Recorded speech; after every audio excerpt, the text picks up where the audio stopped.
The Prison City Podcast will be starting shortly. Please take a moment to acknowledge the following sponsors of the Prison City Podcast, the best podcast on planet Earth. Cutler Brothers Productions, located in downtown Dearborn, is the best theater you'll ever see in your entire life.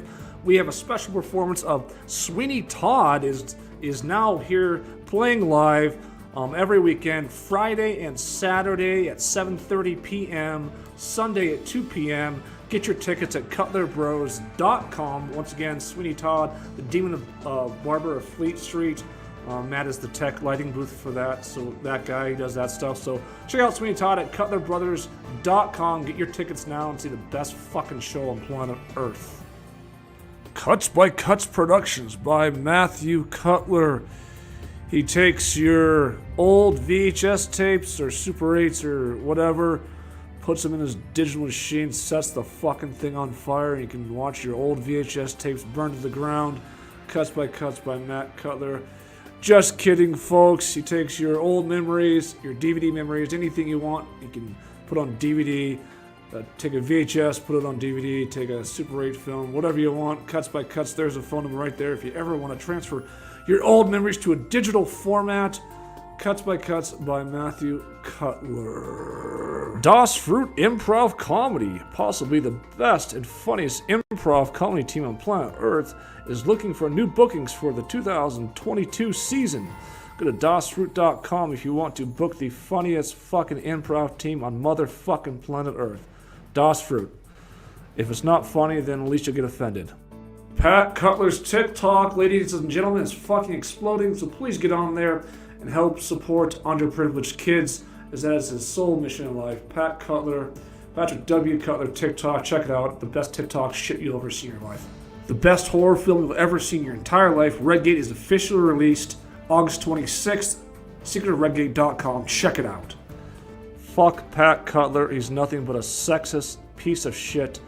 Fuck that guy. Make sure to check out Kelly Cutler's YouTube channel, The Kelly Cutler Show, a true documentation of everything that happens behind Cutler Brothers scenes and everything from the recent wedding episode, the roast of Matt Cutler, everything you want to know about Cutler Brothers Productions. Check out The Kelly Cutler Show on YouTube. It's almost football season, folks, so make sure you support Mahomes and those Nebraska Cornhuskers that he works so hard for every day. Mahomes, we really want you to win this year at Nebraska. Hopefully Scott Frost does not get fired. So get out there and support those Cornhuskers, folks. Yeah, go Cornies. Ladies out there, I now present you a picture of God himself. I understand there's no good segue from what he just said. Just be professional, text me back. Whenever I message you, show me your tits. Once again, there it goes. This disease or that disease or aliens coming down and taking over. No shit. I got hot milks in my area wanting to bang. Sexual experience. No, you don't know Pat well enough. I can see how someone might be like, fuck this guy. Why is he saying that to me? Oh no, she's out. Gee, what the fuck? But we are certainly not back on track. No, you guys were acting like you couldn't hear a word I was saying. He told me I shouldn't park in a handicapped spot, and that was his response. Oh, then I think maybe I can't with you, man. You can't tell me that you're all pissed at someone when you hit him with that stuff. And this all happened in 10 minutes? No wonder she got offended. Did you just yes and that shit? Yes and? They're so fucking worthless. Welcome to the Prison City Podcast. When the bars go up, you're officially locked in. Ladies and gentlemen, welcome back to the Prison City fucking podcast. We're here live once again. Lots of fun here tonight. We have many topics here. We're talking a little bit about Barry Beach, an American fucking hero by every standard known by man. We're going to talk about the Deshaun Watson suspension. That's really interesting. Talk on one last take on the voodoo witchcraft stuff, and then we're done with that, and that's going to be in the bag. And we're going to finish today with a foray into the 48 Laws of Power. If you watched the last episode, we're going to go through those laws every single episode. A lot of fun to talk about that. Anyways, Redgate is releasing August 26th. Gonna be fucking nuts. It's gonna be crazy. Here we go. So first word, we're gonna go to Mahomes. Welcome to the show tonight, man. Good to be here. It's a ton of fun that you are releasing your movie this month, finally this month, and that's still like not even topic of conversation. So that's what a powerful marketing engine we are for that movie right now. And we're gonna skip right to Matt. Matt's got your tech stuff is going. Matt, is Mahomes currently frozen? His pitcher? Yeah, he's either frozen or he said that like a ventriloquist dummy and not even moving. That's what's funny is it's good on my end. I can see everyone moving, so that is weird. Maybe I am. I think we're overloading this whole feed. So one of us has to go out every single show, you know. It's usually me with burning flames. I thought last week was your best show. Yeah. I didn't even get close to the topic. But yeah, glad to be back, Pat. So I admitted earlier I really don't know much about the subject, but yeah, I'll throw in my 2 cents. All right, we go to Kelly. Kelly is back. Maybe it's just a software, but Mahomes is he's been frozen since like he first got on. Yeah, I kind of want to stick my dick on his face. But yeah, his audio sounds fine. But yeah, this is weird. Anyways, go ahead, man. Yeah, excited to be back on the Prison City podcast. Welcome anybody that's listening now or in the future. I'm excited to talk about this beach thing. Pat's kind of talked about it for years, and I haven't really paid attention, so I just started reading the Wikipedia page, and very interesting. I actually have a lot of questions myself, but this will be fun to hash out. I'm excited to talk about Deshaun Watson, what a fucking mess that is, and then on to the 48 Laws of Power, which I have. My crusty copy right here. Pat said we're going to do three or four new laws each week, so I'm excited to dive into those and talk about why we're all killing it at life right now on the Prison City podcast. I mean, I know you just put my face up, and it like everything looks fine to me. So whatever you guys are seeing, I hope it's hilarious because I can see everything moving just fine. That is freaking bizarre as hell. I'll jump out and then jump back in. All right, jump out, jump back in. All right, cool.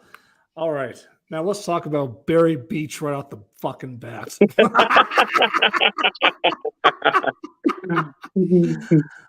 Barry Beach, American war hero. We're going to bring him on here tonight and talk about what he did. The guy, we're interesting story here tonight. We get to it. Mel's might not be able to comment on tonight, but Barry Beach basically confessed to murdering this girl, Kim Neese, in Poplar, Montana, back in 1979. He didn't confess to it until 1983. In Louisiana, it was very circumstantial the way that he had talked about it and confessed to it, because they also had him confess to 3 other murders of Louisiana murders that proved that he wasn't even fucking there. And COVID-19 was a complete fraud, right, Mahomes? Is that what we're jumping right into? You're looking good now. Nice. I'm not surprised. I was gone for 10 seconds. I'm not surprised that's what I walked back into. So Matt, what did the COVID-19 and the moon landing have in common? Oh, I don't know, man. Are you asking like a question or is this a joke? I know what the joke is. He's going to say they didn't happen. That's the punchline. So you know what's hilarious? Actually, Pat brought up the Cuts by Cuts. He'll do your tapes. I also do 70s porn. If you have the old VHS, I could put those on something for you. No, so this lady was interested. She's like, yeah, I got a bunch of videos and I got some audio tapes. And she's like, I got the original moon landing broadcast or whatever on tape. So it must have been a radio broadcast. So I thought that was kind of interesting. Yeah, it's really interesting to me, Matt, that back in the 60s, you have the same tech Can we issues not? as Can they we- do can we going all not? the way up to the fucking moon. It's a little bit interesting, right? Can we talk about anything? Literally Hey. anything else. Funny thing about Matt's business, Cuts by Cuts, that's actually started as me and Matt's lawn business like 15 years ago. And the slogan was Cuts by Cuts. We mow lawns. We also trim bush. Well, we only got 2 customers, and then the business went south for some reason. That's too bad. It's a heck of a slogan. I heard that you guys had that same slogan for Cutler, Duncan, and Associates. Is that true? Can we not go there? Oh. I just kind of thought we were talking about all the stuff no one wanted to talk about. Fast forward today, the lawn business takes off. There's no theater. We're just a lawn business in town. Yeah.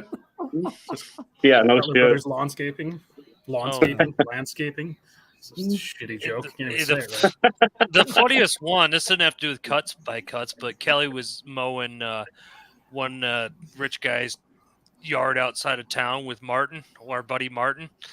So Kelly runs over the tree with a big tractor, and the guy's like, "What happened out there?" He's like, "Oh, that was Martin who did that." Yeah, I blamed it on my buddy Martin, and then the guy's like, "Well, yeah, we probably shouldn't be bringing him back out here anymore." I was like, "Yeah, I completely agree, man." Hey, that's smart. You got to keep your business. Yeah. You know, it wasn't Cuts by Restead. It was Cuts by Cuts. I got fired about a month later because me and Martin dragged that tree out into this field. He lived out in the country, dragged it out in this field. I don't know what we were thinking. Just thought he wouldn't notice. So then the next week or 2 weeks later, I came back and the guy's like, "Yeah, that tree that you knocked down, why'd you guys just put it out in the field like that?" And then I was at a loss for words. So I was just like, "Look over there." And I just took off running and never came back. Really, it was Martin. It was Martin. He didn't believe me anymore. All right. Here, guys, you ready for this show tonight? I got some cool graphics we're going to add in here. That's going to be a lot of fun. A lot of fun here tonight. So here we go, guys. We're going to start out this show with the starting segment is the first bullshit. The first bullshit. Here we go. So we're getting back into the voodoo stuff. You haven't followed the voodoo stuff. It's part of every episode now, unfortunately. We're essentially a voodoo podcast that talks about aliens and moon landings from time to time. So everybody that is not in the Prison City podcast Facebook group, which is everybody watching pretty much. Back last, God, it was October, November. Oh, maybe it was September, actually. I did this thing. It was called I'll Draw Your Soulmate for You. And basically, they draw your soulmate online or whatever. And it was kind of a fun little experiment for me. And they give you a timeline, all these things. So I'll just go back to that really quick. Here we go. So this was the original one that did back in October. A lot of fun. It was professionally done. They had a lot of details. It was pretty cool. There's kind of the reading or whatever of it. Her name is Ann, 32. All these like really specific details. Timing in March 2022. And then I'll go to her face here really quick. And here is her face. And yeah, it was a fun time all around. It didn't work out. However, she ended up being Mahone's bridesmaid in Matt's wedding, coincidentally, which is really fucking weird. So that was fun. Didn't turn out for reasons that I don't want to talk about. Maybe I casted too many voodoo spells at that time after it happened, so that might have something to do with it. But you never know. I mean, you were close, man. Knocking on the doorstep.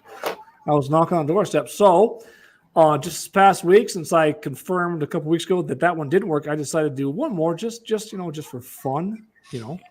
It's fun. Flashback 3 episodes ago. I'm done with this. I'm never doing it again.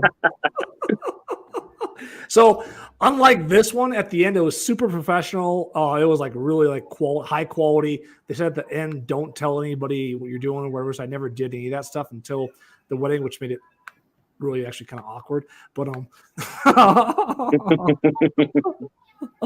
I had this one done recently, and this time I'm doing the opposite. I'm just gonna come out and just show everybody everything on it, and just have the fucking fun with it or whatever. So this one I did last week, a couple days ago, probably about a week ago actually, and it was a little bit different, I would say. So I'll pull up this thing. The thing I would say about this is like the one I did last November or October or September, whenever it was was fun, but I didn't really like, I'll say it's like, I didn't really necessarily like feel it, if you know what I mean? Like, it's like, oh yeah, she's super hot. She has this, she has that. She's perfect. She's blah, blah, blah. She's got nice tits.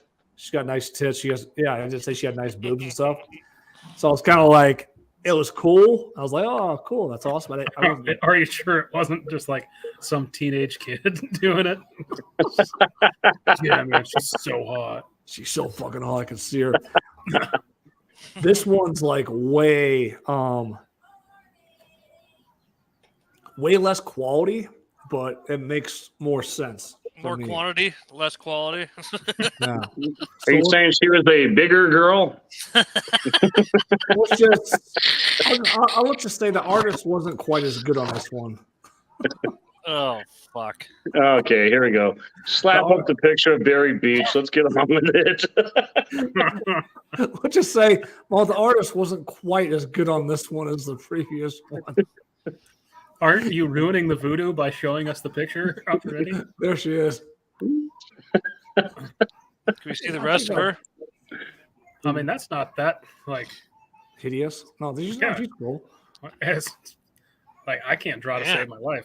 That's way better than anything I could do. I would send you a stick figure with long hair. Let's say that looks like a certain transgender from Deer Lodge. All right, so you guys want the details of this whole thing? Sure. All right, here we go. So let's go through the details here really quick. You're just ruining this. You're ruining any chance of love by doing this. Oh, that was fun. Oh, here we go. All right, here we go. I pulled the same thing. I like how, like, if anyone did ever start watching this, they just had your whole name and your birthday up there. Are you sure you don't want to flash your social security on there for a little bit too? God, where the fuck did it go? Oh, it was up here. Oh, that was it. Okay, here we go. Hey, you get some sports junkie looking for like information on Deshaun Watson, and this is what he stumbles across. No. Oh man, maybe these four guys know something that I don't. No, if you've made it 18 minutes in, I'm sorry. If you think this is the dumbest this show's the dumbest show alive, I can't. The biggest regret for Mahomes, for me personally, when he missed the online prostitution ring scheme I went through that episode. Yeah, that was good times. It was a good one. I had some chuckles when listening. All right, here we go. So here's the outline of it. Dear Patrick, it is my honor to be able to use my natural abilities to provide you this reading, blah, blah, blah, blah, blah. Yeah. Your fate today may not be the same as tomorrow. I like this because it's more like realistic. Things can change. Have faith. Your decisions will lead you to the right path that's meant for you. I sense that your future will occasionally bumpy, and that's shocking to me, will be tremendously positive in the end. You're on the right path towards your destiny. All right, your soulmate. As I tuned into the universe, a woman's face appeared to me. She has noticed her beautiful hazel eyes, warm smile, average height and slender. She has brown hair. She dresses well. She has a beautiful hot body. Her complexion has been here. Demeanor is good-humored, confident. She brings quality with light. Cheerful, independent. She is rich in her world, allows to be interesting. She loves to experiment. I'm not going to lie, Mahogany, as you read this, you're going to quickly realize that it sounds very much like the girl I cast the voodoo spell on. Yeah, she's younger than you.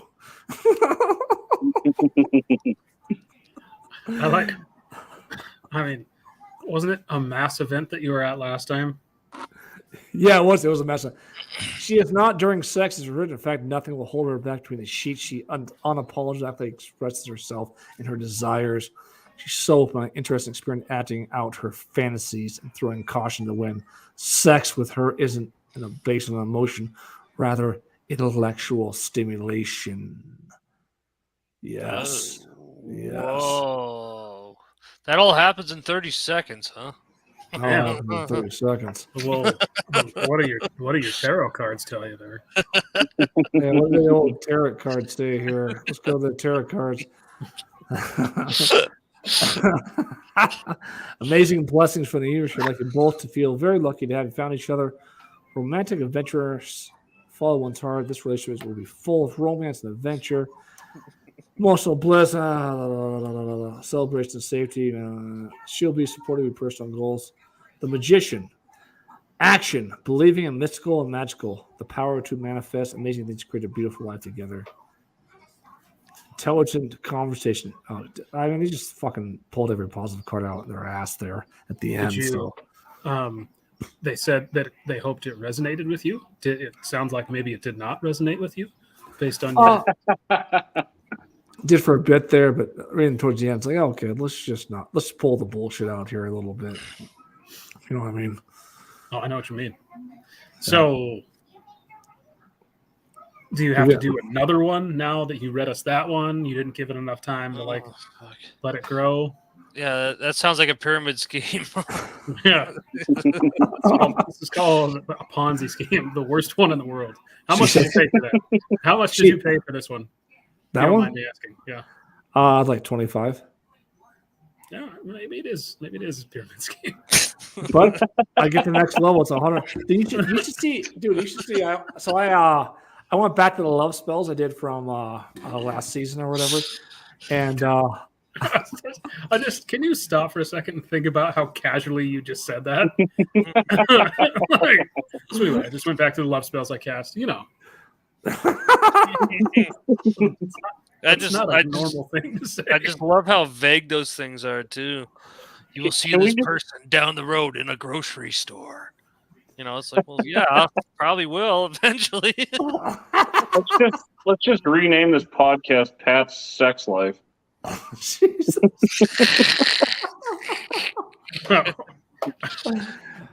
So let's be honest with our audience here. I think it's us so far, so we can just be honest with each other. Hey, the ratings have picked up lately for some reason. So I went back to the voodoo one I did over it was about August is about the year anniversary of that, and yeah, it's crazy. It's about cost. You go, it's like I swear to God, it's like $5 or $10, and then if you want the next level up, it shoots up to like $150 or something like that. Jeez. The next level up, what's that entail? Like, they're gonna tell you more, or what? It's the street name that the person lives on. It's just the sham wow guy. Oh wait, there's more. I just say There's more sham wow. The final level is you find that you got to get blindfolded to get your dick stuck. by Will Henry. Okay, that's a good segue to the prison. All right, Flex Seal. A segue. Here we go. All right, segue. Here we go. We're finally at that time of the show. This is Mahone's favorite part of the show by far. Here we go. Let's play this, guys. Here we go. Know what time it is? It's time to round those horses.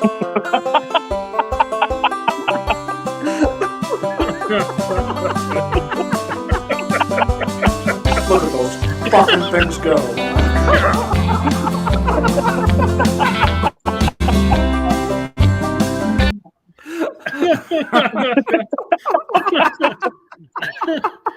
You gotta play that at the end of every show now. I know. Time to round those horses. What's even funnier is, like, in true fashion, it's not even quick. Like, it goes on longer than it should. I know. Oh, that's funny. I thought you were going to do Facebook comments. Facebook comments. Oh, God, yeah. So here we go. Moving on here. Let's look at some breaking news here. We're going to go to here we go. Check this out, folks. Share my screen here. This is broke today. give us thoughts on this thing. Here we go. So, if you haven't followed, Deshaun Watson, NFL quarterback, has been suspended for 6 games. He had basically 30 accusations or more against him. 20 or more went to court. If you haven't followed this, basically what's happening is he's getting a massage therapist. And they're saying that he wants a happy ending after the massage, which means oral. You put like the guy's thing in your. I think everyone probably has got a good idea. And it's gone on way more than that. She discredited So here, the big controversy in this thing is like it was only 6 games. There's so many accusations, only 6 games. The key things to look at when this verdict came out was number one, this is a justice situation. Legal situation. So it's like you don't just act off emotions or what mainstream media says. And then number 2, the person that handed this down was female. Sue. Her name was Sue, and she was a female. She was not some Roger Goodell ultimate power over everything. It was a female jury, federal judge. So I mean, she looked at it as from a legal perspective and made the ruling and everything. And what do you guys think of this? We'll go first to whoever wants to talk, actually. Yeah, I guess I'll go first. So let's get this clear. Like the Browns are playing who the first week? The Panthers? Yeah. So you got Baker Mayfield in that storyline. I guess the first thing that came to mind when you're reading that shit was the WWF. That's kind of like what the NFL is starting to slowly become, you know. I'm sure, whatever it was, you get suspended, but the NFL likes villains. They like people you can put in, you know what I'm saying? People will show up and tune into games like, oh, Deshaun Watson starting, blah, blah, blah, even if they don't care about the NFL. So I think, it's kind of a cop-out answer, but I think definitely money is behind it, because some people, like we talk about Ridley, don't even get a chance after they do something small, but it's all about money and ratings. All right, Kel, what do you think? Can you tilt your camera up a little bit higher? Your head's getting cut off on this multi-view. There you go. Is that better? Yeah, that's better. All right, cool, man. Yeah, I don't know. It's just a little bit hypocritical that one crime or whatever goes so much further than another, especially in this case, because it's like whatever your views are on what Deshaun Watson was doing, it seems like in this society that he would be done like forever in the NFL. And I don't really care one way or another. He plays football, so it's like we shouldn't take this shit too serious anyways. But it's like this society's just so hypocritical where he does something that's so against like the rules, the laws, the culture or whatnot, and he suffers, it's a 6-month sentence or whatever. And then the other guy, what was the other guy's punishment for the $1,500 betting? Calvin Ridley lost an entire season. Yeah, entire season. That's fucking insane. I mean, I get it. Like players shouldn't bet on games. He was betting on his own team. I mean, that's way better than like betting against yourself, But and he wasn't even playing. He was hurt. He had hurt himself. Wasn't even playing, and was betting on his team to win. So he has to miss this entire season. So it's insanity. Yeah, I don't agree with like rigging games. No professional sport league wants people to think they're rigging games, but when you're betting on your own team and you're hurt, this is where the hypocrisy comes for me. Is like Tim Donahue, former ex-ref, bet on games you can predict them really accurately based on who was reffing or whatever. But if the sport's not rigged, Kelly, you can ask this, like if the sport's not rigged, like Donahue, how could he fucking be so? He had like a 70% win streak, something like that, on games based solely on who he knew was reffing and the players involved. It's like they're trying to pass off. It's not rigged, but here's the deal: if you know who's involved, you can predict the game pretty easily. Right. Yeah, I don't know. I think we're all humans, and people, are going to find loopholes to make themselves money or more money, especially when it can be so freaking easy, when you're kind of pulling some of the strings. And they could say like, oh, no, that doesn't happen anymore. We've cracked down on all that shit. But I guarantee it still happens. I don't know the exact level that it happens, but I guarantee it happens. How fucking easy is it, I'm a ref in the NFL or whatever, and I don't even got to do it myself. I can, call a friend of mine or send a letter or some shit and say, look, man, this is what I know, and this is the game that I'm doing and shit. And it seems like, oh no, the NFL is way too big for that, but it's like, look at politics. The politics is way fucking bigger than any professional sport, and politics are rigged out the wazing, like lobbyists and shit. It is so fucking backwards, and it's happening on some level all the time. Well, I think, just to chime in really quick, you've had that on examples before during professional sports. Look at the White Sox scandal back in the day. Like, this is way back, where the players was like Shoeless Joe, way back, playing a certain way because they had bets on the game or whatever. Then if you watch the ESPN 30 for 30, I can't remember what the hell it's called, but players from Boston College got involved with the mafia, and they would point shave. So it does happen, I guess, but you only see which ones are exposed. You know what I'm saying? With today, you never know how much they're hiding. Right. I think the thing with Ridley that's funny, it's not funny because it's clearly he shouldn't have done it. I'm sure the NFL makes a pretty big point to don't bet, even if it's on your own team. In the game, we had no chance at winning that game, and he bet for us to win. He basically just lit $1,500 on fire. But you mean to tell me that is also, what not to do, is force people into happy endings and do it 25, 30 times. You mean to tell me that that's something that's so bad no one even has to tell you to do it, right? The betting thing, people, there's maybe this gray area where you have to be explained to. The thing that he did to so many different people, you don't have to explain, and yet still it's and I get whatever. It's a federal judge. I was listening to some sports radio on the way home. Apparently Goodell can add more games to this. This is just the recommendation from this retired federal judge. But come on. Yeah. Is it, you really and not only did they lose the game he bet on, they got destroyed. It's not like he had any impact on anything that happened. It was not smart for sure. Retired federal judge. If you're retired. Retarded federal judge. That's not what I said. Retired. But if you're Ridley, I could see you knowing certain aspects of the game or whatever. But a fucking full season for that?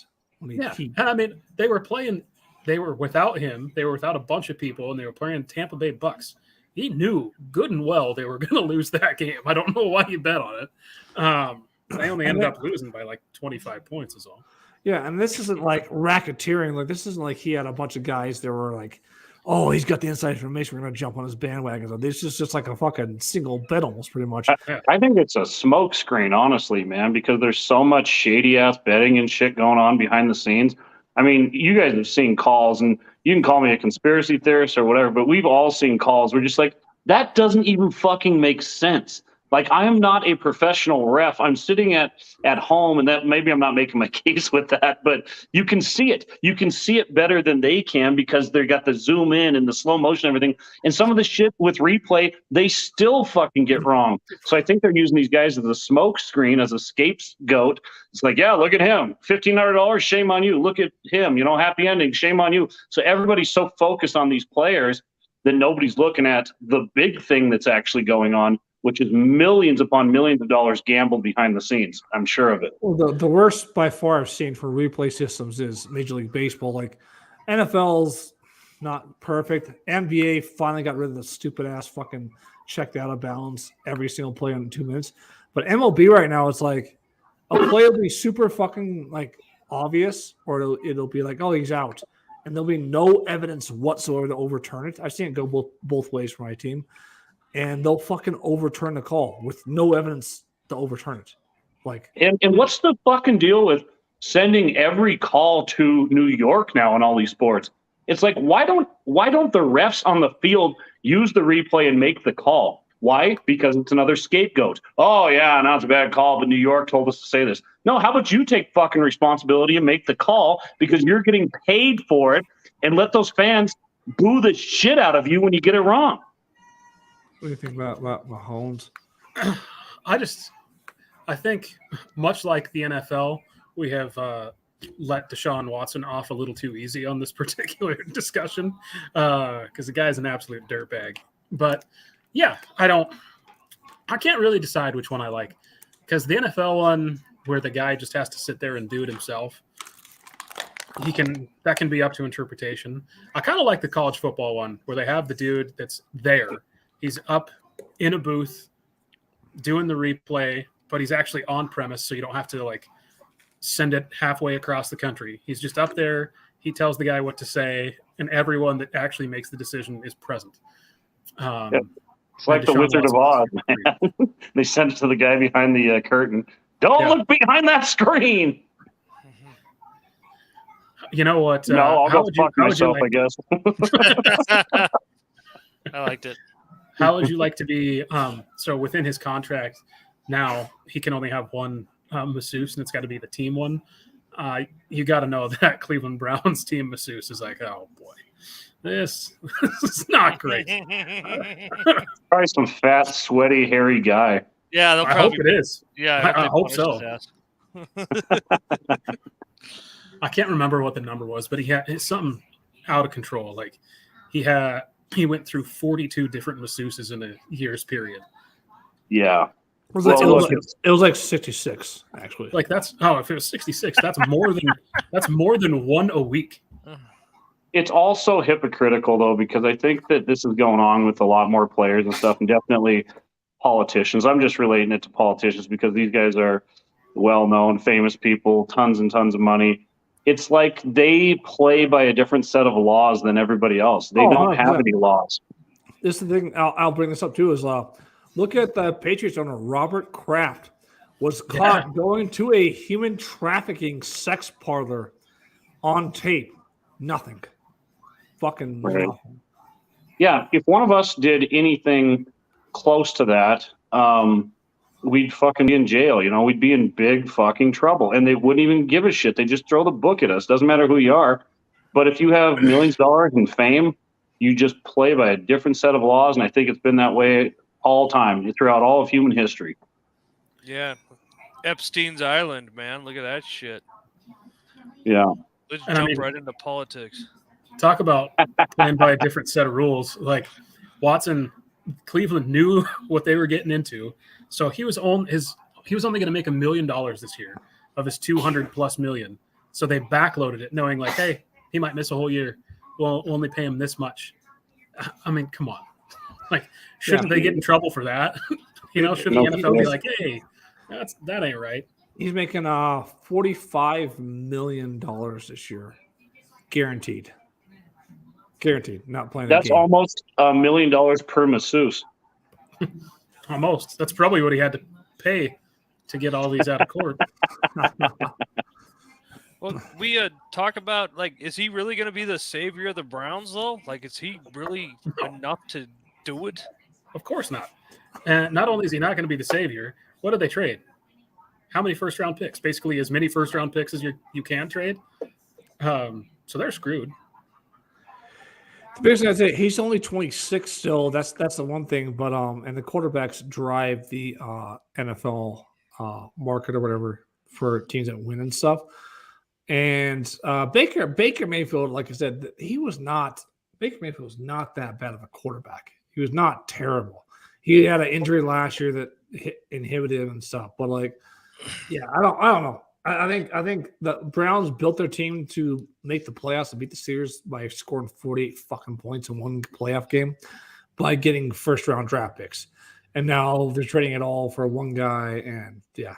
And it makes no freaking sense because you got a guy like Ray Rice who punched his girlfriend in the face, but it was on tape, but they still got married and shit, and they're still together and living a happy life. Yeah, that was wrong to do, but it's like he never got another shot in the NFL whatsoever. He never got a happy ending. No, never. That's the video evidence changes everything. Well, I mean, Everything. we all know that Ray Lewis killed somebody, and he's in the Hall of Fame. So, yeah, but that was funny though.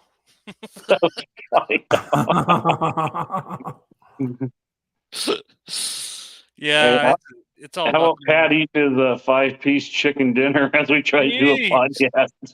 Yeah, seriously, Mahoney, we had this big steak dinner, and we had all the works, and now he's eating. Fuck.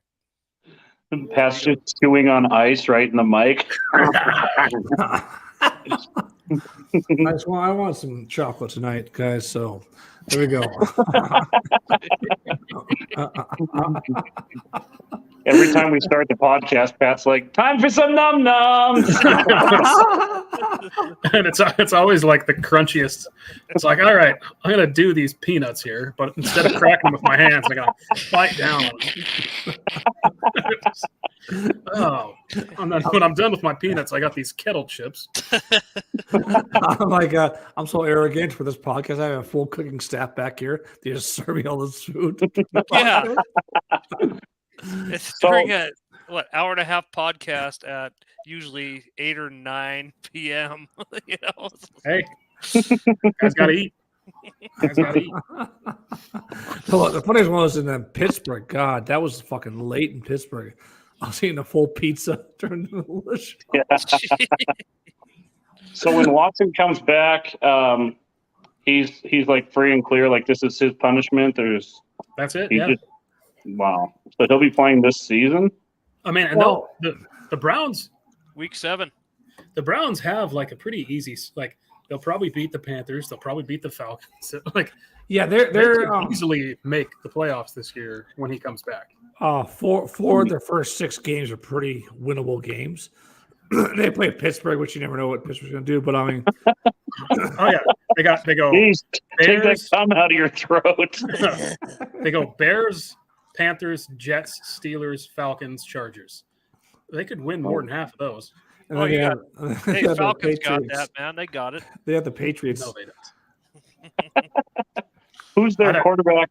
Dumb question, but their quarterback before Numbnuts comes back is Bisco Nava. Bisco Nava. Jacoby Brissett. Yeah. Hey, I hope Bisco Nava watches this. Pat, they have the Patriots are week 7. It would be week 7 for them. It'd be his first game back. No, I think I'm pretty sure it's Ravens' first game back. I'm literally looking at their schedule right now. I'm telling you, it's Patriots then Ravens. Wait. We're talking 6 weeks. Yeah, so that's it. Back week 7. Oh fuck! I was saying 6 months. That's terrible. He's missing 6 games for being the ultimate predator. That's terrible. Yeah. Do you think Browns fans are going to applaud him when he comes on the field, or do you think they'll boo him? I don't know. They might boo him for a while, and then if they make it to the playoffs, hey, we're on the exact same page. Yeah. So September 11th. 2, 3, 4, 5, 6. Patriots first game back. Oh, that he's suspended still that game. That's 6. Oh, you're right. Bears is preseason. My fault. Hey, anyone who listens to this, I'm stupid. He's smart. He's good looking. I'm not attractive. I just think Browns. Look at that, Cuts. Browns at Dolphins, huh? Yeah, man. That'd be cool. Matchup of the century. That'd be fun to watch. I just think before my birthday. Wow. Talk about conspiracies. They were interviewing Deshaun Watson, and they're like, "How's that Dolphins game going to go?" He's like, "You know what? We're going to go in there. We're just going to give him a big fat happy ending." I mean, how much can you imagine the kind of shit players are? Oh, not funny, Mahoney. I'll go fuck myself. One more of those, and I'm out of here. I just like how the Browns open, Kelly, on the date of the biggest hoax in history, right?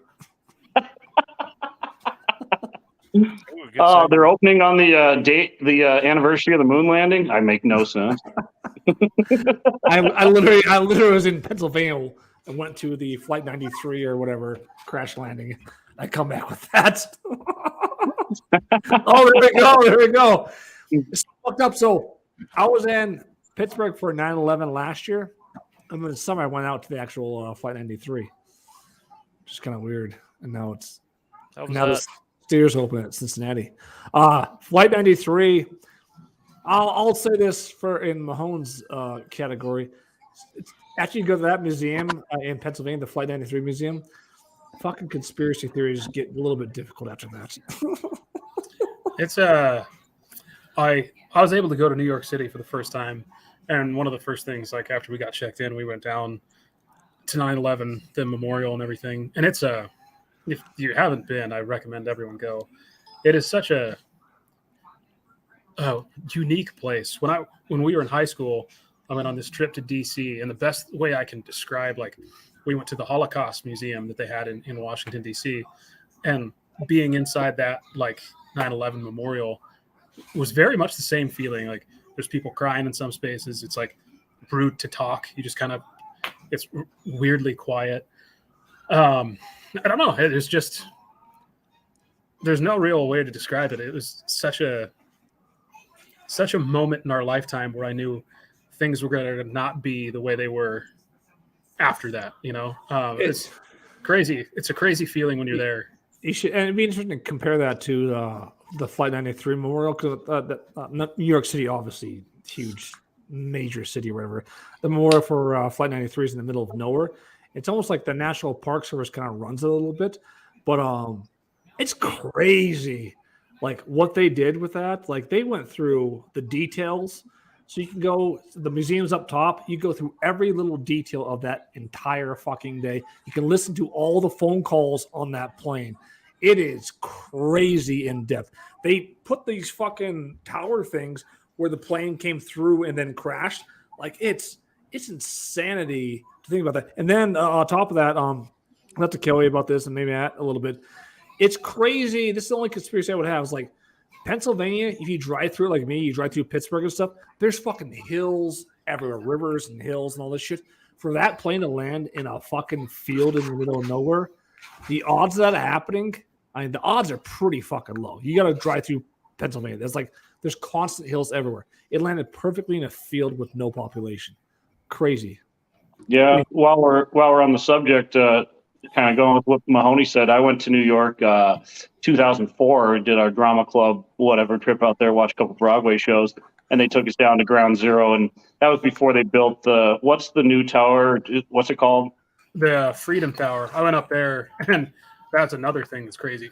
Amazing views of New York, obviously super gorgeous, but there's this part when you look down and you can see the reflection ponds where the Twin Towers were. And I was telling my wife, I was like, think about this, 20 years ago, there was people that were up this high that had to make the decision. Do I jump or do I burn alive? It was insane. No, it was insane. And we went to maybe it was the reflection ponds. I don't know when they built those, but it was Ground Zero, and it was before that was built. And it was obviously, 3 years after it happened, and just standing there and just this huge wide open space in this, one of the biggest cities, and definitely, the northern or the United States, but standing there just looking at it going, what? Holy fuck. Like, it gave you chills, I guess is what I'm trying to say. Yeah. You watch old movies too from before that. Like we were talking about, even Home Alone 2. Twin Towers, he was on one of them Twin Towers during Home Alone 2. When he's taking pictures of New York, they're doing a big panorama. So like I said, you watch it and it's almost freaking weird, It's almost weird to see, It's like watching someone who's dead in a movie. Right? Yeah, right. It's a weird, but everyone should do it. I mean, the museum itself had like one of the fire trucks that got hit by the building when it was coming down. Powerful stuff. Yeah, it's interesting as well. But anyway, Deshaun Watson. Yeah. Anyway, I got Pringles. I got some more Baby Roos for anybody who wants some more Baby Roos. I don't know how you're gonna possibly share with us right now, but I would love one. But yeah, if you look into it, it's really freaking interesting. The best thing I saw on like documentary wise or conspiracy wise on 9/11 was several years ago. The History Channel released a special on 9/11, and I was like, I don't know if you saw that, Mahomes. It was like a couple episodes. It went super in depth. The biggest problem was the CIA and FBI didn't communicate. Like, but it even admitted to like certain things like conspiracy theories, like this is true. Like it admitted, like, yeah, the Saudis put those guys up. Saudi Arabia, not intentionally. Saudi Arabia flew those guys over and put those guys up. Like they trained them to fly planes. Saudi Arabia had no idea what was going to happen, but the Saudis 100%. I like how we're talking about 9/11 just because the NFL opens on 9/11 and Pat said this is the biggest conspiracy in history. Now we're talking about it for 10 minutes. I know. Somehow, like, there's not a podcast in the world that could go from talking about Deshaun Watson's like just creep case to this. Did you see that documentary though, Mahomes, on the History Channel? Yeah. It was fucking good. Yeah, they did an amazing job. I love the History Channel though, so yeah. So again, I know this isn't the subject of the podcast, but you know, the thermite bombs and shit that they put in those towers, if that happened, was that like do you think that was an inside Saudi job too? Like how did they orchestrate that? Because I still just can't bend my mind around jet fuel, you know, burning steel and shit. But I'm not saying that like it wasn't a terrorist attack. I'm just saying I don't think it happened exactly the way that they're reporting to us. Here, look at the Saudis would never intentionally fuck the United States over. They would never do that. They just wouldn't. But they have the Saudis, like in the Middle East, you have so many fucked up interests they got to take care of and stuff.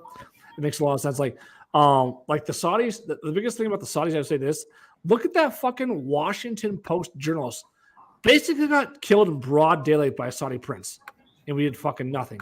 Because our stronghold in the Middle East with Saudi Arabia is so fucking strong that the U.S. will not give that up over anything. The Saudis in some way can get away with fucking murder, and they have fucking got away with murder. So, I mean, they were obviously orchestrating this shit, you know, years before it happened. I'm saying it was a lot more complex than what they report to us, you know, the layman. You know what I mean? Like, don't you think they were in those buildings, like making sure those towers came down?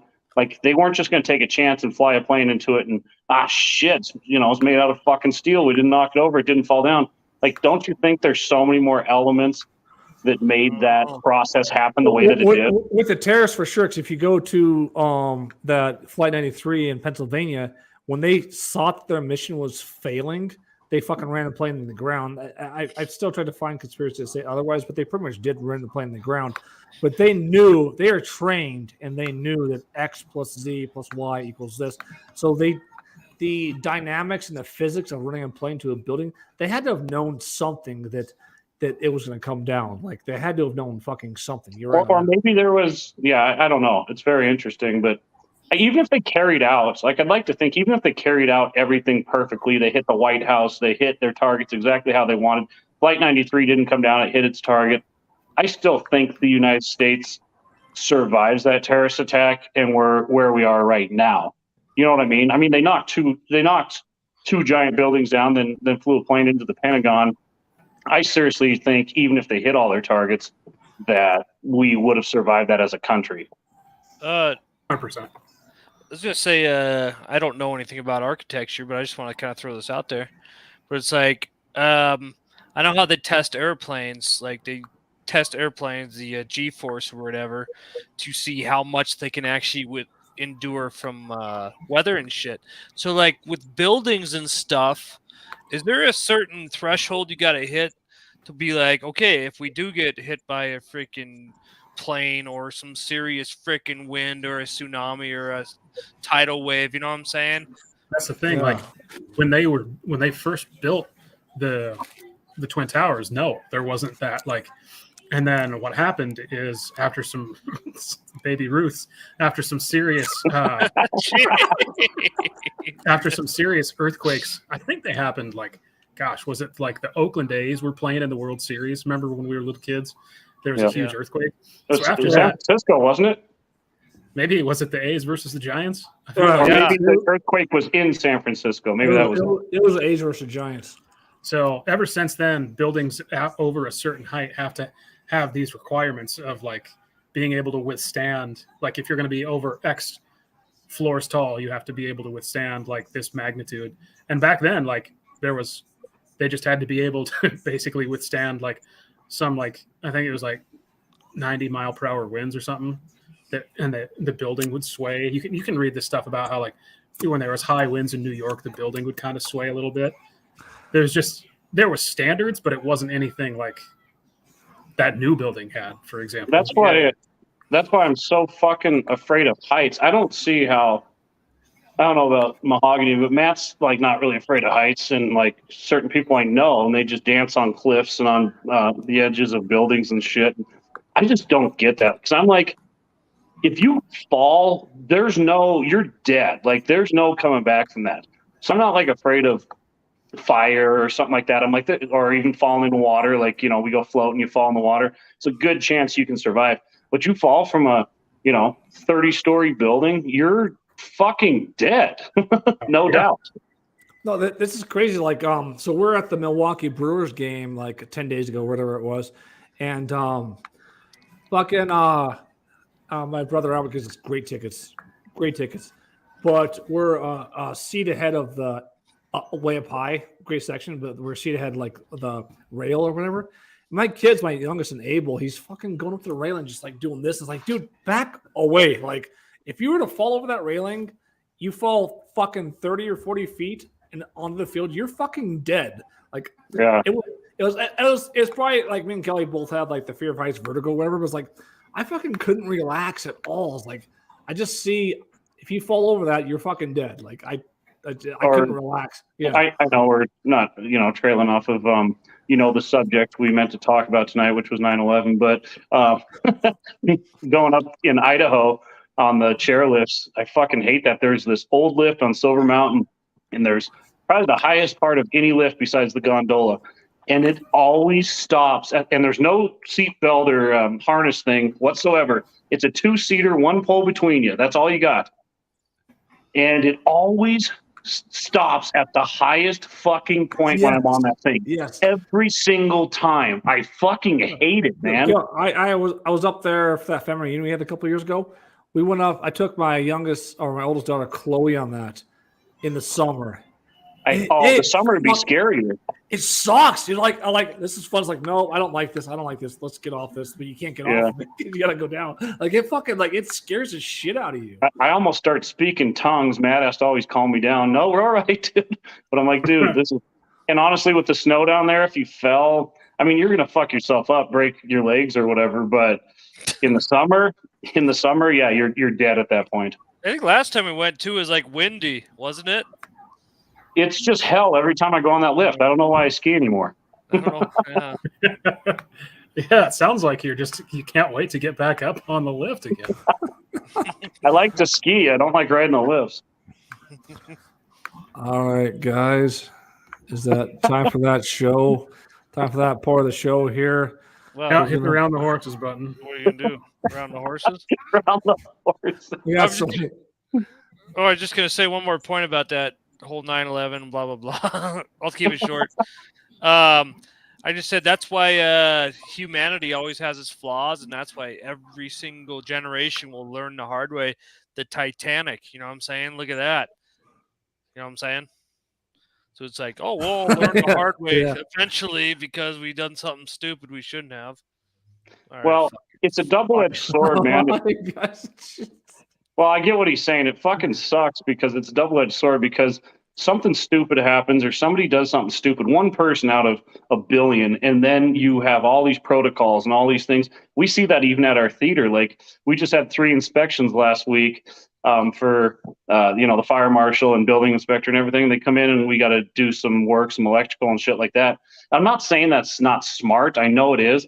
but just sucks because the chances of something happening, like the worst thing you can think of, are almost none. But you got to do it because it's not none. You know what I mean? There is a small percentage. What do you highly prepare for will never fucking happen ever. But what you don't prepare for will always happen. That's Yep. That makes sense. Yeah. All right, Mahomes, I'm going to share this, and we're going to close the chapter on this one thing here. Here you go, Mahomes. Here it is. The book is closed. I'm done with voodoo spells. That's right. No. I'm glad that you put the time in to make that graphic, but no, you're not. You're not even close to being. No, you're not. Yeah. You're more likely to not eat during a show than you are to give up voodoo.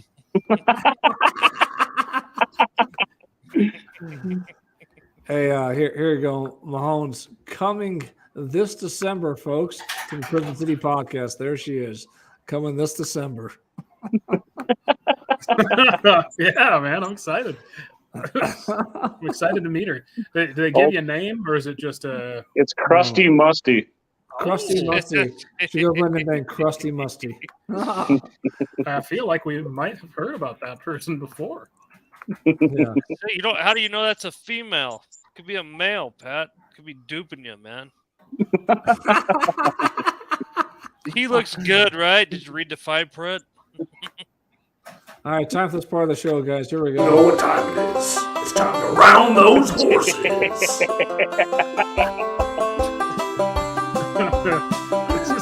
Like, where did you get the B-roll of these? Look at those fucking things go.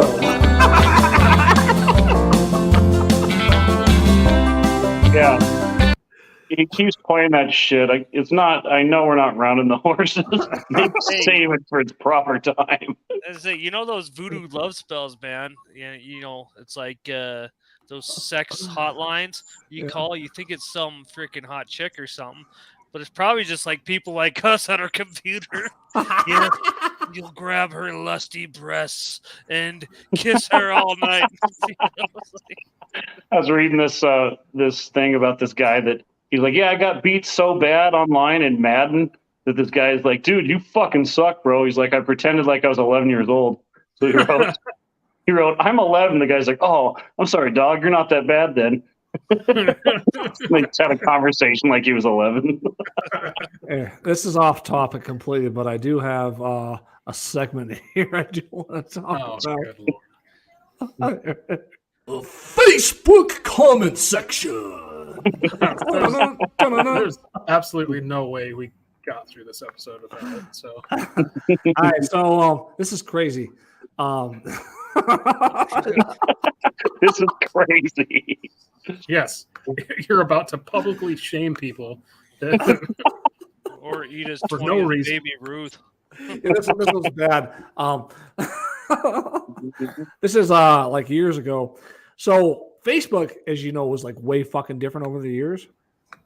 This is a girl. She's actually really cool. I'm still friends with her on like Snapchat or whatever. So we're gonna meet up for lunch like a week before I was gonna leave Pittsburgh and go to Alaska or whatever. And I just want you guys to see this conversation and interpret this for me, what you bring out of this conversation.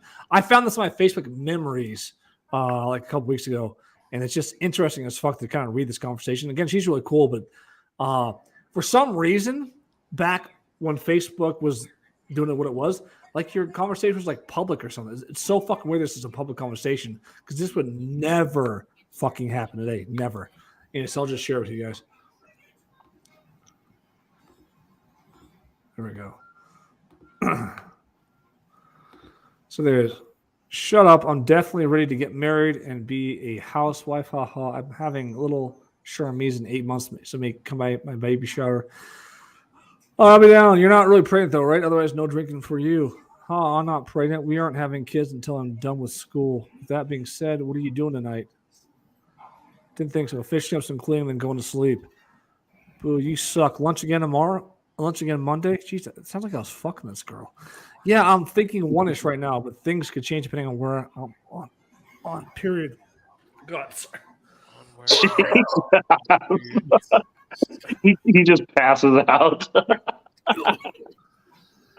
Do you think she wanted to have sex with him, Mahomes? Just looking back and I'm just joking. There seems to be pretty apparent signs that she had some interest in you. Yeah, I'm not sure how you missed those. You said you're cleaning and going to bed, though, so I think you missed your chance there. You want to hang out? No, I'm cleaning and going to bed. No, yeah, we're like she says, I'm not going to get pregnant, and then like talks to you about. Speaking of, what are you doing tonight? Oh, now that I'm rearranging my sock drawer and heading to sleep. Talk about missing social cues. Can you imagine if that conversation happened publicly on Facebook today? No, I cannot. Yeah. Is that weird? That was how Facebook was. That was for the news feed. It was way fucking different back then. Yeah. Hey, Pat, I don't want to be that guy, but if we don't get to beach and the law of attraction or whatever, we're probably not getting to it tonight. Yeah, I'm actually going to have to round the horses here in a few minutes, it looks like. Kelly's got a PowerPoint for us. Yeah, great to present. All right, so we're gonna go straight to the. We're gonna skip over beach and go straight to the 48 laws of power. So I just think it's all the hype that you did for this episode was all about Barry Beach. Not a word was spoken about that guy until right now. Let's just say I'm not a fan. And I did all my research. All right, so we're continuing on the laws of power here. 48 laws of power. Let me bring that. Bring the book up. Read up. Kelly, show that book for the audience. The cover of it, or whatever. Oh. Yeah, show that cover. I got this for Kelly for Christmas. That's a summary of all the laws I put together for Kelly. Really interesting book. You should check it out. 48 Laws of Power. And we did the first 3 laws last week to finish the show, and now we're going to continue on to Law 4. And Kelly stole this to Mahoney, and he said that Mahogany wanted to hear it, but here it is. Law 4. This is a bit of a speaking thing here, but here it is. Law 4. Always say less than necessary. One oft-told tale about Kissinger involved a report that Winston Lord had worked on 4 days. After giving it to Kissinger, he got back with the notation, is this the best you could do? And he rewrote and polished the final, submitted it back to him with the same question. After redrafting it one more time, once again, same question from Kissinger. Damn it. Yes, it's the best I can do. To which he replied, fine, then I'll read it this time. Persons who cannot control his words shows he cannot control himself and is unworthy of respect. But the human tongue is a beast that few can master. Its strains constantly break out of its cage if it is not tamed. It will run wild and cause you grief. Power cannot accrue to those who squander their treasures or words. Power is in many ways a game of appearances. And when you say less than necessary, you inevitably appear greater and more powerful than you are. Learn the lesson. Once the words are out, you cannot take them back. Keep them under control. Be particularly careful with sarcasm. The moment satisfaction you gain with your biting words will outweigh by the price you pay. All right, there it is. I like that. It reminds me of the quote. What is it? Better to say nothing at all and remain quiet than, start talking and be perceived a fool. Or I fucked that up. Remain quiet and be perceived a fool, then open their mouth and cast all doubt. Yeah. 100%. My take on it is like this one, like a lot of them, don't take it literally because sometimes you have to talk to communicate your message or whatever. Like if you're like you can't just like say nothing ever. Like no. I think this is more about like biting your tongue sometimes because I think that comes with wisdom. Like the older I get, I used to, in my teens and 20s, just say whatever the fuck came to my mind, and sometimes it wasn't necessary to be said, it pisses someone off or, it might be the truth, but you're burning a bridge or whatever. So I think this is more just like, okay, yeah, that's what I'm thinking, but that's not really appropriate to be said right now. Just say what is completely necessary. Because we all know people that just, lose their tongue like 24/7, la la la la la la, and it's like, do you even fucking listen when you talk? Do you even know what you're saying? There I think are it's more people. just about biting your tongue. Yeah, there are people out there, say like our own mom, where it's like, is there a single thought that doesn't come out of your mouth? Like, can you think something and not say it? There's definitely not her, but like, there's a lot of people like that. There's like, okay, can you not say every thought that comes to your head? Can you keep some of it inside? Right. And I don't think like, I'll admit I'm not the best at this one, just because like I like to add to the conversation shit. I just think it's more like, I don't need to say something that's going to be detrimental to a relationship or a business relationship or a friendship or something.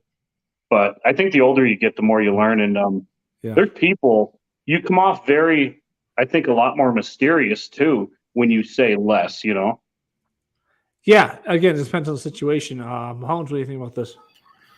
I think I find it's the older you get, the more you realize, like, I think when you're young and maybe just getting started in like a profession, you talk a lot because you want people to think you know a lot.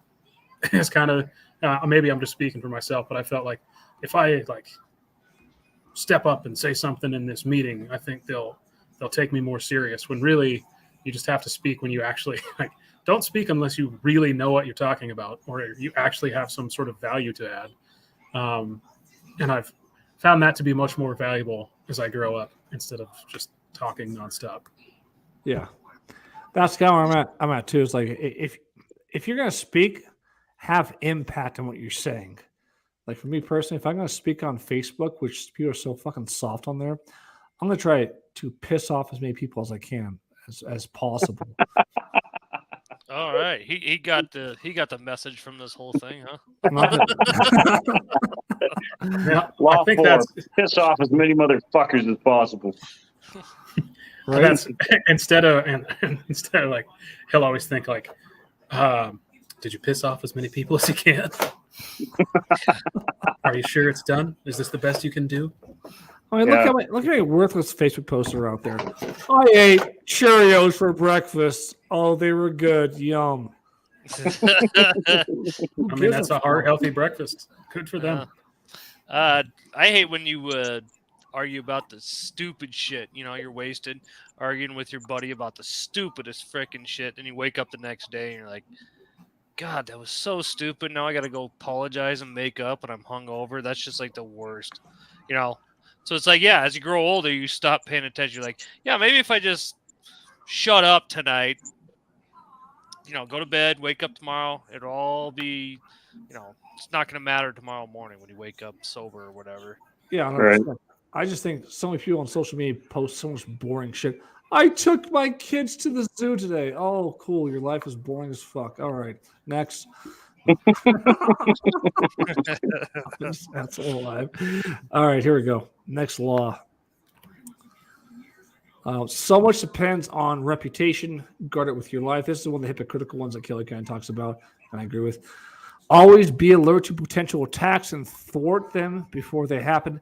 Meanwhile, learn to destroy your enemies by opening holes in their own reputation. Then stand aside and let them publicly hang themselves. Doubt is a powerful weapon. Once you let it out of the bag with insidious rumors, your opponents are in a horrible dilemma. Once you have a solid base of respect, ridiculing your opponent both puts him on defensive and draws more attention to you, enhancing your own reputation. This is like the Donald Trump strategy, basically, in a nutshell. Yeah, and I think be grounded in what you say and what you do. And again, you get better with this with age, but not only, it depends on who your company is. If you're around friends and you're drinking and you're just, playing grab ass and saying stupid shit, that's one thing. But if you're having a meaningful conversation, or if someone's in the midst, within earshot, you really got to guard what you're saying and know who you're around. But yeah, I don't know about if I agree with that entire thing. That seems kind of juvenile sometimes. The last part of that, once you let that out of the bag with insidious rumors, your opponents are in a horrible dilemma. That seems like you're trying to like set someone up or blackmail someone. I don't know if that gives you much power, if it just looks like sour grapes. We all know people, like what's going on right now with our petition thing with Prison Pizza, which we don't really need to go into too far, but that's it's more about sour grapes than anything. It's just like, well, that doesn't show power. That actually shows complete and utter weakness. A little bit, but yeah, I agree. I'd say I happily agree with that. The thing I would say is like Prison Pizza thing. If there weren't legal matters around that, I would go on. I could fucking destroy those guys instantly online. But there's legal matters with that involved. But that's my take on it. It's like you can destroy someone's reputation pretty bad if you want to, if they're coming after you. Anyways, Mahomes. I don't really care for that particular law. I guess if this is about laws of power, it's just, I don't know, seems like a shitty thing to do. Really, I've seen it enough times where if you do shitty stuff to people, it's the golden rule, man. It somehow has a way. Karma always has a way of finding its way back to you. So if you're a complete and total dick to someone, something bad will eventually happen to you, probably sooner rather than later. So, yeah, I'm not super into that particular. Matt, what do you think? Well, the one part where it says "let your enemy hang themselves," I kind of got that out of that whole sentence you just read to us. But I got when they say "let your enemies hang themselves," it's like, yeah, if you got a shitty person that's doing something to you, I'm saying don't fight the freaking wave, try to paddle upstream when this person's being shitty for you. Like you said, karma's a bitch. It'll come around to haunt them. Sometimes you're adding problems if you're dealing with shitty people. I think we learn that more and more in this town. Cut shitty people out of your life, I probably agree with Matt on that one point is to let people hang themselves. And that's a really a solid point because most people that like cross you or try to destroy you or whatever, or like, just be pieces of shit for no reason when you've been really nice to them, they'll fucking hang themselves eventually. You just got to let it happen. You don't have to necessarily go after them, but you have to be open and say, yeah, these people, yeah. Anyways, I like that part. All right, let's go on to the next law. Law number 6. This is the one that goes against law number 4. But if you kind of take these not as being literal, like literally, you can kind of understand what this is trying to say. Law number 6, court attention at all costs. Surround your name with sensational and the scandalous. Better to be slandered and attacked than ignored. Every crowd has a silver lining. At the start of your career, you must attach your name and reputation to a quality and image that sets you apart from other people. Create an air of mystery. Remember, most people are up front, can be read like an open book, take little care to control their words or image, and are hopelessly predictable. By simply holding back, keeping silent, occasionally uttering ambiguous phrases, deliberately appearing inconsistent, acting odd in the subtlest ways, you will emanate an aura of mystery. The people around you will then magnify that aura by constantly trying to interpret you. Do something that cannot be easily explained or interpreted. Kelly, what do you think about that? That's a really interesting one. I like that one. Yeah, I think this is where it comes into being, going against some of the other ones too. And I don't care what the opinion is on it. I'm just saying it seems like it goes against 4 and 5. It depends on how you pursue some of this because, like, I don't like the word scandalous because, yeah, you might get attention, but if you do something too scandalous, it might, is that really protecting your reputation? It's just that's a little bit confusing to me. I agree with keeping your image out there, whatever you're trying to portray. And the biggest word in there is mysterious. Like, people love the mystery of like celebrities or athletes or politicians or anybody famous. They love the mystery behind them if they don't come out and say like exactly what they're going to do. And you're just like, who is Johnny Depp? Like, who the fuck is this guy? People that people are obsessed with, they watch all the time, they listen to all the time because you're trying to figure out who they are. But I think there is a silver lining there where you can go too far and then it's going to go against law number 5 about keeping your reputation. But yeah, I don't think it really matters too much in this society because most people are very reserved and they don't want any waves. It seems like they just want to go to work and live their lives and not have any attention on them. They say, who was it, Father Porter, that said most people would rather die than get up in front of people, get up and publicly speak or be an actor or whatever like we do. Most people would rather fucking die than do that. So most people don't want the attention on them. So if you can just control that air of, mystery, like I'm not going to show people my cards right now or maybe ever, then I think that law number 6 actually works, and I think it supersedes a lot of the others. Yeah. Matt, what do you think? Yeah. About being kind of reserved, I guess, not being outspoken. Yeah, there is a good thing about that. I guess the latest point I had in my head, I was just thinking about, and I looked at my phone, and God dang it, I can't remember it. What do you think about that, Mahomes? So I have some matters to attend to here. So this is going to be my last statement, and then I'm going to step away. It's beach time. Yeah, you guys can go nuts. Now, I don't know. I find, again, this is like one of the older I get, the more I just I want people to know me on a surface level. And I don't, maybe that comes off as mysterious, but to me, I just don't really, I've spent so much of my life getting to know people on a deep level and having close friends that I'm not saying that I don't need more friends. I'm just saying I don't really feel like putting in the effort for it. So I'll get to know people at just such a distance that when they eventually leave my life, which happens, I feel more frequently as an adult, it's not the end of the world. So I don't know, maybe I'm inadvertently being mysterious when I'm just trying to keep people at arm's length. I think, Pat, one thing just to go off on Mahoney's before you go, I was just going to say, I think it's interesting that I think we all do it. It's like how you act with one person, you don't act with another. Like how I act with the people on this panel, or my parents, or my wife, or somebody I just fucking met. It's so different how reserved you can become or how open you can become. And that's what you do on a daily basis. Open, close, open, close, open, close. Who the fuck's this? Drunk. We got our first live viewers. That's great. His name is Drunk. And I appreciate him. You don't trust motherfuckers to know on a deep level. I appreciate that person. They get it. And that is the next law, Mahomes. You don't trust motherfuckers you know on a deep level. I hope he lived up to his name, too. Me too. Hey, I hope Mahomes, that's the truth. before you leave, Mahomes, I have one more thing to show you here really quick. I'll just pull to it. You know what time it is. It's time to round those horses.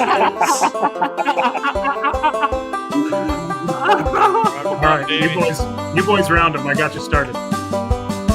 Look at those fucking things go. Nice seeing you, Mahone. See you, boys. Stones. All right. Stones Mahomes. Who's what's up, man? What's up, gang? Drunk. Who the fuck is that? I think it's Tilly. Is that Tilly? No. What's up, man? Probably Tilly. Russell Wilson. All right. We're actually ending the show tonight. It's been a lot of fun. Mahomes just love. We have 2 live viewers, and you got to go back and watch the whole show if you want to see it. So I'll go with one final law here, and law number 7: get others to do the work for you, but always take the credit. There's no notes. What do you think about that, Kelly?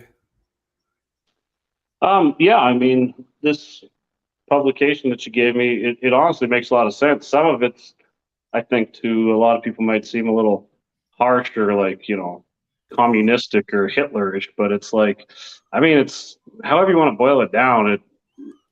That's what every business is, whether you want to say it or not. It's I'm starting a business, and of course you're going to pay your employees and shit, but that's what it is. It's like Prison Pizza, for instance. We start this restaurant business, and it's our name's on it. We're taking a lot of the guff, just like Cutler Brothers Productions. We take all of the hardest fucking scenarios, and then all the people under us are are assisting with building up that dream or that goal or whatever it is. But in my opinion, the people that are under you take a lot less bullshit. Like that's why you're in the position that you're in, because hopefully you can handle that or get past it or whatnot. You know what I mean? Yeah. Oh, 100%. Man, what do you think about this? Yeah, no, I agree too. I think us three especially do not like having a boss, you know, like, and we have noticed throughout time with our theater and Prison Pizza and whatever else the hell we're doing, it's when you got a dream like that, yeah, people are coming to you and they want you to tell them what to do, you know. But I think all of us are like, yeah, we would rather be on the flip side of that, because I think we all kind of hate being told what to do. You know what I'm saying? Unless it's in our own circle of whatever. Yeah. Well, that's the whole thing. These laws, and I didn't get into it with Mahomes who just left, but a lot of these, if you're trying to play the game, you're trying to move up the ladder, you're trying to play the game of life and things of that nature. And again, if you're running your own business, all these things, these are I find these to be really, really valuable. It depends how you interpret them, but all of them can be applied in certain situations. You know, it's not literal. It's not like you got to apply this to everyday life or whatever. But a lot of these are based. Again, the guy was living in Hollywood at the time when he wrote this book. But a lot of these are based on reality. I can tell you from beginning to end, like, never outshine the master. You don't want to show up too cocky. You don't ever want to tell people your intentions, like last week, where it's like you tell people your intentions, they'll fucking work against you. It's human fucking nature. It's so fucking crazy, you know, the say this, but it's true. You know, people will work against you a lot of times when they find out what your true intentions are. You know, core attention at all costs, especially social media. Like that's a big fucking thing. Scandalous, it works a lot of times if you do it the right way. Like, Gil, you're right. Scandalous in general doesn't work, but like Donald Trump, like, it fucking works. People are attracted to chaos and mystery and what the fuck is going on here. What's this guy doing? Like that goes. Law 5 and 6 actually kind of work together. If you look at it in that situation where it's like, you know, insidious rumors, create an air of mystery, court attention at all costs. That's all kind of together. You court attention at all costs. If it's grounded in confidence, I think is the biggest key there. Yeah. Like if you're like, oh, I'm going to say I fucked my neighbor's wife, and then you're like hiding in your basement, it's like the complete opposite in intention. But if it's grounded in confidence, like, yeah, I know what I'm doing and I'm okay with it. And I know people might get upset about it or whatnot, but people are going to get upset if you do anything in life besides sit in an armchair, you know? It's just like, I would say, like the boycott Pat Cutler thing is like, okay, I know what's going on. I'm not going to deny it. I'm going to build up as big as possible. It's happening. I'm not going to run away from it. It is what it is. And let's just fucking blow it up as big as possible. And you kind of take away their power when you don't give a fuck. You know what I mean? Like, right. You kind of take away this people's power. But anyways, Matt, what do you think about everything? We're going to wrap things up here tonight. No, I thought it's been a great episode so far.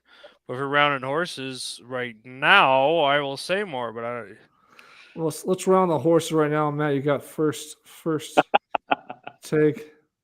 Okay, yeah, no, like I said, I think this is a very insightful episode. Maybe that's because I finally got a headpiece that works with my camera and microphone. So that's a really good improvement for me for this podcast. It only took a year. Anyway, no, I liked all the stuff we talked about. I think we had a lot of good points. Yeah, no, compared to last week when I stormed out of here, it's like, yeah, this was nice and refreshing. So it's fun, even though we didn't talk about the topic all that you advertise on Facebook. That's all right. Yeah. Joe, what do you think? Yeah, I know, you know, we advertise like, hey, we're going to talk about this, that, or the other thing. But what I like about the Prison City podcast, folks, is that we can be organic here. And I might use that word too much, but I love that word because I think that it's just true. If you don't try to fight the tide, you know, then things are going to come out and be a lot better. That's what we do on the Prison City podcast. You know, we just kind of go with wherever we're pushed. We talked about 9/11 for 15, 20 minutes tonight, and that wasn't the subject, but it led to a very good conversation. So I guess that's my takeaway from tonight is stop trying to control every little aspect of your life out there and just let things be, and things turn out to be way more beautiful and creative when you're not trying to force an agenda or force an opinion or something like that. And we can all take a lot away from that because we all try to do that from time to time. I was just going to add on to what Kill just said here. The story about a farmer, and basically a farmer had I should look this up, but basically a farmer had lost his job, so he couldn't work or whatever. And they said, "This is bad." And they're like, "What do you think? This is really bad, right?" He's like, "Maybe." And then the next day he got a new job that was way better. Then he had a son, and the son couldn't. One day broke his leg, and they're like, "This is terrible. This is really terrible, right?" And he's like, "Maybe." And the next day, the army recruits said, "We need everybody that can fight, go to war." Son had a broken leg, couldn't go to war, so they're like, "This is great." He's like, "Maybe." And this just goes in line with it's all about this. It's a really good story if you ever come across it, but it goes with everything in life. It's like nothing's really bad unless you feel like things happen to your benefit. It really always does. It's just how you look at it. Oh, this sucks. This sucks. Well, most people will openly admit that you guys will admit that like your biggest failures or your biggest downsides led to your biggest successes. So I think that's something to keep in mind, all the time. Your biggest failures, what you want to do, failed, and you ended up doing something way more meaningful and beneficial. So, anyway, that's my last word. All right, man. So good last word, man. Good show, P. Diddy and Mateo and Mahogany. Thanks for joining us, Mahoney. Thanks, Mahoney. Barry Beach, he's pretty much guilty. Sue me now. I'm just kidding. All right. See you, boys. Yeah.